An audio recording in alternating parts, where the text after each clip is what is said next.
Every major escalation in the Annabelle case was preceded by warnings. None of them were dramatic. None of them felt urgent at the time. That is why they were ignored. Investigators later concluded that the most dangerous element of the case was not the presence itself, but the consistent human tendency to dismiss early signals that did not demand immediate action. The warnings were there from the beginning. They simply did not look like warnings. The earliest signals appeared as inconsistencies rather than events. Small changes in routine, objects not exactly where they were left. A subtle sense of discomfort in specific areas of the environment. These moments were easily explained away. Memory error, coincidence, fatigue. Each explanation felt reasonable in isolation. Investigators noted that reasonability was the first defense mechanism that prevented recognition. If something can be explained comfortably, it will not be questioned deeply. Annabelle exploited this tendency without effort. Another warning came in the form of delay. Nothing happened for long periods. This absence of activity created confidence. Confidence reduced vigilance. Investigators later identified delay as one of the clearest early indicators of the pattern. The longer nothing happened, the more embedded the object became in routine. By the time changes were noticed, they were measured against a false baseline of safety. The delay was not neutral. It was preparatory. Social response was another ignored warning. Visitors who entered the environment reported discomfort independently. These reports were inconsistent in description but consistent in presence. No single explanation accounted for them. Because there was no agreement on cause, the reports were dismissed individually. Investigators later emphasized that convergence without coordination is significant. When reactions align without shared expectation, pattern exists even if explanation does not. Physical sensations also appeared early. Pressure, headaches, fatigue. These were intermittent and nonspecific. Medical explanations were sought and found insufficient. Still, no connection was made. Investigators observed that nonspecific symptoms are the easiest to ignore because they do not demand interpretation. They linger at the edge of awareness, never forcing action. Annabelle's case demonstrated how such symptoms function as background warnings, present but unacknowledged. The appearance of handwritten notes was perhaps the clearest early signal, yet it was reframed as communication rather than warning. The content was simple: requests for help, names, ambiguity. Instead of triggering caution, this ambiguity invited interpretation. Interpretation created engagement. Engagement altered conditions. Investigators later concluded that the notes were not messages in the human sense. They were prompts designed to sustain attention without resolution. Another warning lay in escalation patterns themselves. Activity increased in response to attention. This correlation was observed repeatedly but not recognized initially. Investigators emphasized that correlation without immediate consequence is often dismissed. Humans expect linear cause and effect. Annabelle's case operated on delay and accumulation. Attention today produced response later. This temporal gap obscured causality. By the time response occurred, the original engagement had been forgotten. Warnings were also present in failed assumptions. The belief that benign intent equaled benign outcome proved false. Compassion-based engagement lowered boundaries. Permission altered conditions. Investigators later identified this as one of the most critical ignored warnings. Intent does not determine outcome. Conditions do. Annabelle's case demonstrated that kindness could function as vulnerability when it removed restraint. Even professional involvement did not immediately clarify the situation. Early consultations focused on explanation rather than containment. Explanation delayed action. Investigators noted that the search for meaning often precedes the acceptance of risk. In Annabelle's case, the desire to understand postponed the need to disengage. Understanding became a substitute for protection. This substitution was itself a warning, one that went unrecognized. Another overlooked signal was inconsistency. The phenomenon did not behave dramatically or consistently enough to trigger alarm. Effects varied. Some days were calm, others were uncomfortable. This variability reinforced doubt. Investigators later concluded that inconsistency was not randomness, it was modulation. Modulation allowed the system to persist without forcing decisive response. The absence of crisis was not safety, it was strategy. Warnings were also embedded in emotional response. Anxiety increased without clear trigger. Sleep patterns shifted. Interpersonal tension rose. These changes were attributed to stress. Stress became the explanation rather than the symptom. Investigators emphasized that when emotional change precedes identifiable cause, it should be treated as signal rather than noise. In the Annabelle case, emotional shifts were early indicators of environmental influence. Perhaps the most significant ignored warning was the repeated opportunity to disengage. At multiple points, interaction could have been reduced decisively. Each time, curiosity or reassurance intervened. Investigators later identified these moments as forks in the timeline. The case could have stabilized earlier. It did not because the warnings did not feel decisive enough to justify action. The Annabelle case demonstrates that warnings are rarely framed as danger. They appear as inconvenience, discomfort, or curiosity. They do not interrupt routine. They integrate into it. This integration is what makes them dangerous. By the time warnings demand attention, the system has already adapted. This first part establishes a crucial truth. The Annabelle case did not escalate because warnings were absent. It escalated because warnings were subtle, reasonable, and easy to ignore. Recognition failed not due to ignorance, but due to familiarity. Everything felt manageable until it wasn't. The next phase will examine how these ignored warnings compounded over time, how each dismissal reinforced the next, and why the accumulation of small oversights ultimately created conditions that could no longer be controlled without permanent containment. The danger in the Annabelle case did not come from a single missed sign, but from how each ignored warning reinforced the next. Every dismissal lowered sensitivity. Every rationalization raised tolerance. Investigators later described this process as incremental normalization, the gradual expansion of what feels acceptable when no immediate consequence follows. This process is subtle and automatic. It does not feel like negligence. It feels like adaptation. And adaptation, when directed by the wrong conditions, becomes exposure. Once early inconsistencies were explained away, attention shifted from observation to adjustment. Instead of asking why something felt off, routines were modified to accommodate it. Lights were left on longer, doors were closed differently, objects were rearranged to avoid confusion. Each adjustment accepted the anomaly as part of the environment rather than a signal.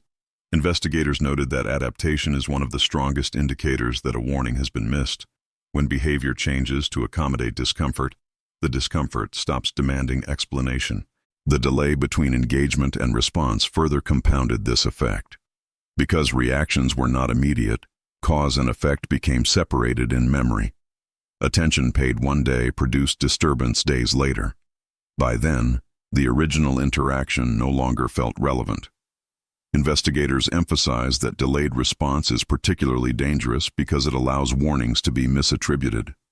Effects are blamed on recent stressors rather than earlier engagement. This misattribution perpetuates the cycle. Social dynamics also played a critical role. When multiple people experience subtle discomfort, consensus is difficult to reach. Each person assumes their reaction is personal. Without shared language to describe the experience, warnings remain fragmented. Investigators later recognized this fragmentation as a critical failure point. Individually, the warnings seemed weak. Collectively, they were strong. But they were never assembled in time. Another compounding factor was the desire for reassurance. Each new anomaly prompted a search for explanations that reduced anxiety rather than addressed risk. Comforting narratives replaced caution. The idea that nothing serious was happening became a stabilizing belief. Investigators observed that reassurance functions as a temporary solution with long-term cost. It delays decisive action while reinforcing engagement. In the Annabelle case, reassurance became a substitute for boundary setting. Professional consultation, when it occurred, introduced a different kind of warning, one that was also ignored. Early advice emphasized interpretation over containment. Investigators later noted that interpretation delayed action by reframing risk as something to be understood rather than managed. Understanding felt productive. Management felt excessive. This preference for understanding over restraint allowed conditions to persist unchecked. The accumulation of ignored warnings also altered emotional baselines. Anxiety became normalized. Fatigue became expected. Disturbed sleep was accepted as temporary. Investigators stressed that normalization of emotional disturbance is itself a warning.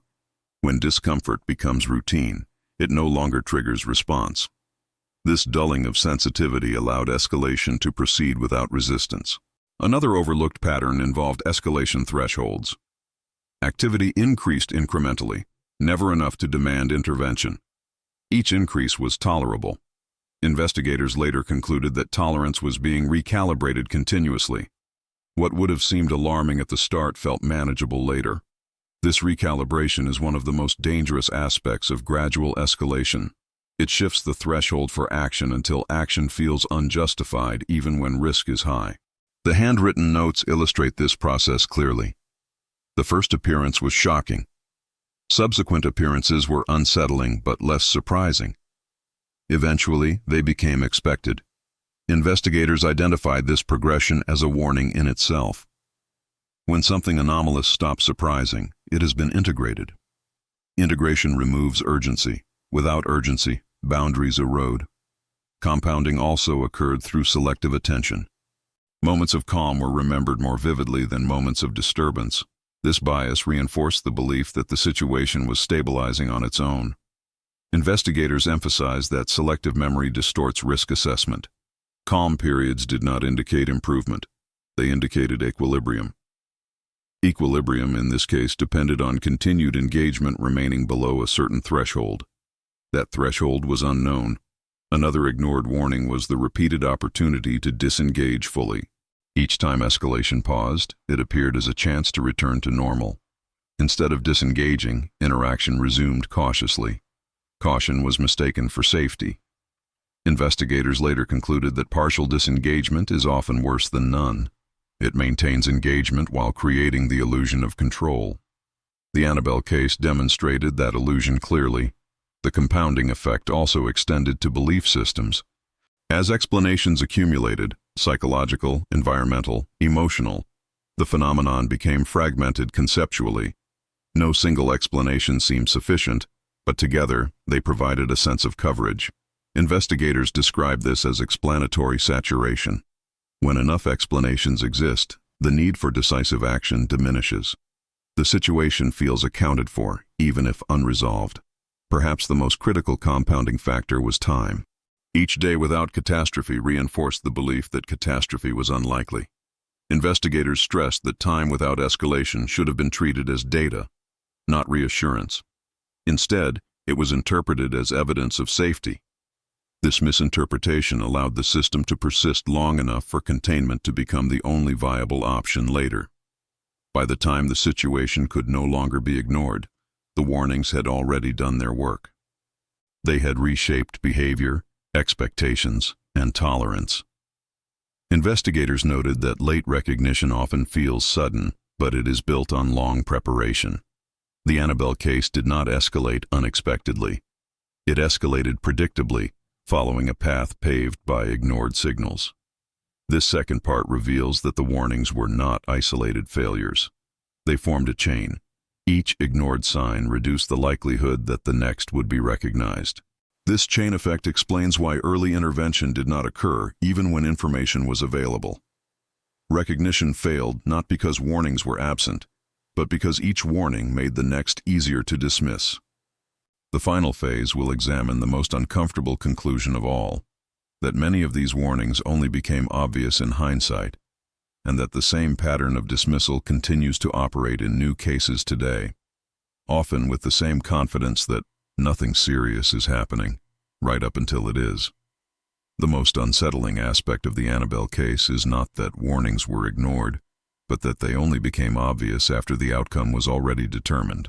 Investigators reviewing the timeline years later found that nearly every critical indicator was present early enough to change the trajectory. Yet at the time, none of them carried sufficient weight to demand decisive action. This gap between presence and recognition is where the case becomes most instructive and most uncomfortable. One reason these warnings failed to register is that they did not violate expectations strongly enough. Humans are conditioned to respond to disruption, not deviation. Deviation can be accommodated. Disruption cannot. The Annabelle case unfolded almost entirely through deviation. Nothing broke suddenly. Nothing collapsed. Instead, small inconsistencies accumulated quietly. Investigators later concluded that systems built on deviation are harder to detect because they allow continuity. Life continues. Routine persists. Danger integrates rather than interrupts. Another factor was the absence of authority consensus. Early concerns were fragmented across individuals, each experiencing different effects. Without a single authoritative voice declaring risk, warnings remained subjective. Investigators recognized that consensus often forms too late in cases like this. By the time agreement exists, escalation has already occurred. Annabelle's case demonstrated that waiting for consensus is itself a risk factor. Early action often requires unilateral judgment rather than collective certainty. The structure of human attention also played a role. Attention is drawn to novelty, not persistence. Early anomalies were novel but mild. Later anomalies were stronger but familiar. Familiarity dulled attention. Investigators described this as attentional fatigue. When the unusual becomes routine, it stops demanding explanation. Annabelle's case relied on this fatigue. It did not overwhelm attention. It outlasted it. Another overlooked warning involved emotional calibration. Fear never spiked dramatically. It increased slowly. Without a spike, fear did not trigger protective behavior. Investigators later emphasized that fear is often treated as a signal, but in gradual cases it becomes background noise. When fear is constant but low level, it is normalized rather than acted upon. Annabelle's escalation followed this exact curve. Warnings were also ignored because they conflicted with identity. Accepting risk would have required acknowledging loss of control. That acknowledgement was psychologically costly. It was easier to believe the situation was manageable than to accept vulnerability. Investigators noted that identity protection often overrides risk assessment. People resist conclusions that imply they misjudged safety earlier. Annabelle's case revealed how this resistance delays intervention. The timeline also shows repeated moments where escalation paused. These pauses were misread as resolution. Investigators later identified these pauses as stabilization points dependent on reduced engagement. Instead of recognizing the correlation, people assumed improvement. This assumption reinforced continued interaction. The pause became proof of safety rather than evidence of sensitivity. This misinterpretation was one of the most damaging ignored warnings. Another critical warning was inconsistency across explanations. Psychological, environmental, and emotional theories each explained part of the experience, but none explained all of it. Rather than treating this inconsistency as a signal, it was treated as ambiguity. Ambiguity encouraged delay. Investigators stressed that unresolved ambiguity should increase caution, not reduce it. In the Annabelle case, ambiguity became justification for waiting. Investigators also noted that warnings were often reframed as stress responses. Stress is socially acceptable. It explains discomfort without demanding action. By labeling experiences as stress-related, individuals absolved the environment of responsibility. This reframing redirected attention inward rather than outward. Investigators recognized this as a common failure mode. Internalizing warnings prevents environmental intervention. Perhaps the most revealing insight came from comparing this case to others that escalated similarly. In every instance, early warnings were present but reinterpreted as manageable. The language used to describe these warnings was almost identical across cases. Probably nothing. Just stress, temporary, coincidence. Investigators concluded that language itself was a warning system. When these phrases appear repeatedly, risk is increasing, even if nothing dramatic has occurred. The Annabelle case also showed that the desire for normalcy can override caution. People prefer continuity. Disrupting routine feels costly. Early action would have required significant change, removal of the object, alteration of space, disengagement from curiosity. These actions felt disproportionate to the perceived threat. Investigators later emphasized that proportionality is often misjudged in gradual cases. Early intervention feels excessive only because risk is underestimated. Warnings were further obscured by emotional investment. The object had meaning. Meaning creates attachment. Attachment resists removal. Investigators recognized that attachment increases tolerance for risk. When something feels personally significant, it is given the benefit of the doubt. Annabelle's narrative of innocence amplified this effect. Emotional framing softened boundaries precisely when firmness was needed. The most uncomfortable conclusion of this phase is that none of the ignored warnings were extraordinary. They were ordinary experiences interpreted generously. Investigators stressed that danger often hides behind generosity, the impulse to explain away discomfort, to seek reassurance, to maintain normalcy. These impulses are human. Annabelle's case did not exploit ignorance. It exploited normal behavior. This realization reframes responsibility. The failure was not lack of information. It was misinterpretation of information.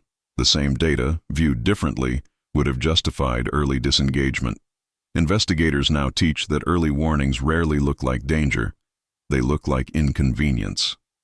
The challenge is recognizing when inconvenience is persistent, patterned, and responsive to engagement. The third phase underscores why warnings are most often recognized only in retrospect. Hindsight compresses complexity into clarity. In the moment, complexity disperses responsibility. Annabelle's case shows how easily warning signs can be lost in that dispersion. The pattern only becomes obvious when escalation forces reevaluation. The final part will examine why these same warnings continue to be ignored in new cases today, despite the lessons learned, and why recognition remains difficult even with precedent. The story does not end with understanding. It continues with repetition. Even after the Annabelle case was fully documented, the same warnings continued to be ignored in new situations. Investigators found this both frustrating and predictable. Knowledge of precedent did not guarantee recognition. In fact, precedent sometimes made recognition harder. When people know a story, they expect repetition to look the same. Annabelle's warnings did not repeat themselves theatrically. They repeated structurally.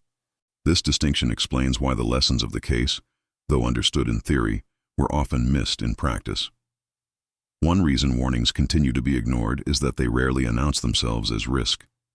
They announce themselves as inconvenience. A room that feels uncomfortable. A routine that feels slightly off. An object that draws more attention than it should. These experiences are easy to tolerate. Tolerance becomes habit. Habit becomes acceptance. Investigators emphasize that acceptance is the moment risk becomes invisible. By the time something demands attention, the system has already adapted. Another persistent obstacle is comparison bias. New cases are often evaluated against the most dramatic examples. If nothing extreme is happening, the assumption is that nothing important is happening. Annabelle's case demonstrates the flaw in this logic. Her most dangerous phase was not dramatic. It was quiet. Investigators stress that when evaluation depends on spectacle, recognition arrives too late. The absence of spectacle should not reduce caution. It should increase it. Warnings are also ignored because they conflict with control narratives. People want to believe that situations can be managed incrementally, that small adjustments are sufficient, that escalation, if it occurs, will be obvious. Annabelle disproved this belief. Escalation was gradual. Control felt present until it wasn't. Investigators now identify confidence in incremental control as a warning sign in itself. When people believe they can manage risk casually, risk is often already embedded. Another factor is social reinforcement. When others appear unconcerned, individual concern diminishes. This diffusion of responsibility delays action. In the Annabelle case, shared doubt prevented decisive disengagement. Investigators note that consensus often forms around comfort rather than caution. Comfort feels safer socially. Caution feels disruptive. As a result, warnings that would prompt action in isolation are neutralized in groups. The persistence of ignored warnings also reflects misunderstanding of delay. Delay is interpreted as safety rather than sensitivity. If nothing happens immediately, the assumption is that nothing will. Annabelle's case showed the opposite. Delay allowed integration. Integration allowed escalation. Investigators now teach that delayed response should be treated as a red flag, not reassurance. Unfortunately, this lesson runs counter to instinct. Another reason warnings are overlooked is that early intervention feels disproportionate. Removing an object, isolating a space, or disengaging completely feels excessive when effects are mild. Investigators acknowledge this discomfort. Early action always feels extreme in hindsight-proof cases. The Annabelle case demonstrates that proportionality is deceptive. The cost of early action is visible. The cost of delay is deferred. Humans naturally avoid visible cost. Warnings are also obscured by explanation seeking. People search for causes that reduce anxiety rather than address risk. Psychological explanations, environmental factors, coincidence, each provides relief. Relief delays action. Investigators emphasize that explanation should not replace boundaries. In Annabelle's case, explanation became an obstacle. Understanding felt like progress. It was not. The most sobering finding is that warnings are often ignored precisely because they are common. Many people experience discomfort, stress, or unease regularly. When these experiences align into a pattern, they stop standing out. Annabelle's case reveals that danger often hides inside ordinary experience. Recognizing it requires pattern recognition, not alarm. Investigators also found that language plays a decisive role. The phrases used to dismiss early warnings, probably nothing, temporary, just stress, appear repeatedly across cases. These phrases are not neutral. They signal normalization. When such language becomes routine, it should be treated as a warning itself. Annabelle's case taught investigators to listen not just to events, but to how events are described. Despite documentation, training, and precedent, the same cycle continues because it aligns with human behavior. Annabelle's warnings were not ignored due to ignorance. They were ignored because ignoring them felt reasonable. This is the most dangerous aspect of the case. Reasonability becomes camouflage. The final lesson is not that people failed Annabelle's case. It is that Annabelle's case revealed a universal vulnerability. Humans are excellent at managing crises. They are poor at recognizing slow systems that adapt quietly. Warnings that do not interrupt routine are the hardest to act on. Annabelle's case endures because it demonstrates this weakness with unusual clarity. This is why the warnings everyone ignored still matter. They are not unique to one case. They appear wherever gradual change is mistaken for stability. Annabelle was not exceptional because warnings were missed. She was exceptional because the cost of missing them became undeniable. The story does not end with containment or understanding. It continues as a reminder. When something feels persistently off, when explanations accumulate without resolution, when delay is mistaken for safety, the warnings are already present. The challenge is not knowing what to do. It is recognizing when to do it. This is the true legacy of the Annabelle case. Not fear of an object, but awareness of how easily warnings can disappear into normal life. And once they do, they are rarely recognized again until it is too late.